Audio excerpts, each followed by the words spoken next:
So let's move on to the next question. What are events and what's the difference between delegates and events? Now before we go ahead and we talk about events, let's first talk about multicast delegates, which we discussed in our previous question.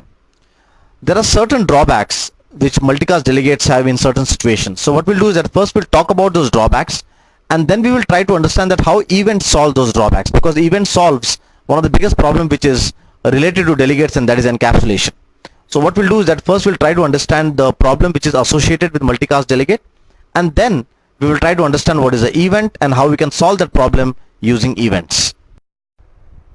In our previous example of multicast delegate, the subscribers had no choice of choosing whether they are interested in the event or not.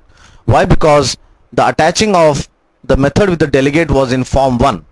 It was in the main parent form. Now definitely when we talk about publisher subscriber model, we would like that the subscriber should have the authority, or they should be able to decide that they are interested in the event or not. So this code of attaching the delegate, the method with the delegate, should be present in form 2 and form 3 and not in form 1. So what we have done is basically we have changed the code in order to give more authority to the subscribers, that if they are interested in the event they can subscribe. If not, then that's absolutely fine. So what we have done is we have created the object of form 2 and form 3 in form 1, and we have passed the object of form 1 to form 2 and form 3 through a property, and then in form 3 basically we are attaching the method with the delegate. So you can see that in the form 3, in the form load, we have attached the call me method which is present in the in form 3. We are attaching it to the delegate which is exposed by form 1. So in the same way you can see that in form 2 also the method is attached with the delegate. So now over here the subscriber has authority, or the subscriber has more control, that it wants to attach to the event. Is it, in case if he is not interested in attaching to the event, he can just avoid if possible. So what is the problem? I'm going to say we said that in multicast delegates the subscriber don't have control, and now we have a code here where the subscriber also have control. The problem with this approach is that the subscriber now has too much control. In other words, because we have exposed a delegate, the subscriber can go and call any kind of method on the delegate. So in other words, it can go and attach a method, it can make this delegate null, it can go and invoke it. So in other words, what has happened is the subscriber has now a complete control over the delegate, which we don't want. What we want is, okay, the subscriber should have the control to just say that he is interested in the event or not, but he should not have control that he can go ahead and start changing the delegate. So in other words, I don't want him to invoke the delegate. That is going to be done by the parent, that is my form 1. I don't want him to go and attach some method over here. So in other words, what has happened is, by exposing the delegate to the subscribers now have more authority, or in other words, there is no encapsulation at all on the delegate. So what can we do for this, or how can we solve this problem? This problem is solved by using events. So the same code, what we'll do is that we'll declare the multicast delegate as an event. So in order to declare it as an event, you have to say event keyword. So you first declare the delegate. That process is absolutely same. The second thing is you actually declare the reference or the object of the delegate as an event. So I put the event as a keyword, and you don't need to call the dot invoke method. You actually need to just raise the event.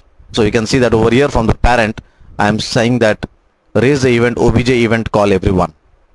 Now if you go to form 2 and form 3, we'll find that you cannot invoke this function. You cannot change this function. You can only listen to this function. So in other words, what has happened is event now sits on the top of delegates and encapsulates it, because when we expose a delegate to a client or to a subscriber, what was happening is basically the client was having too much control on the delegate, but now what has happened is basically over here the client can only listen. So in events, when you declare an event, the clients can only listen. Okay, there is high level of encapsulation. While when you declare a delegate, when you pass the delegate to someone, the client can change the delegate, the client can invoke the delegate, the client can make the delegate null.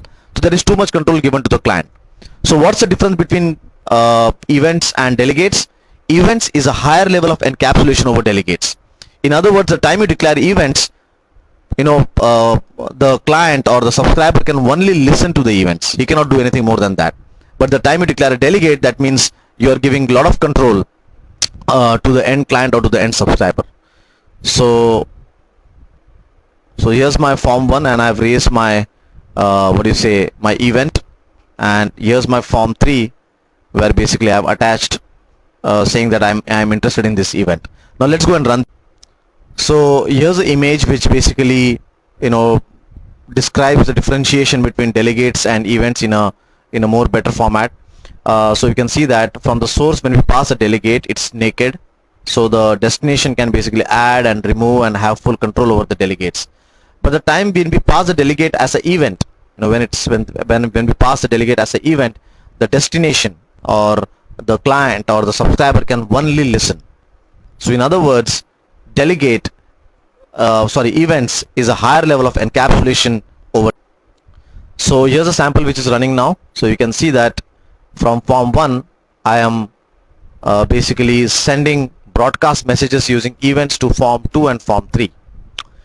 So in this tutorial, what we have done, we have first we tried to understand what was the problem associated with multicast delegate. After that, we tried to solve that problem using events, and then finally we saw that what exactly events are. So I hope that this session was useful. In the coming session, in the coming question, what we'll do is that we'll try to understand asynchronous method calls using delegates. So that will end our delegates and events question and answer videos. Thank you very much.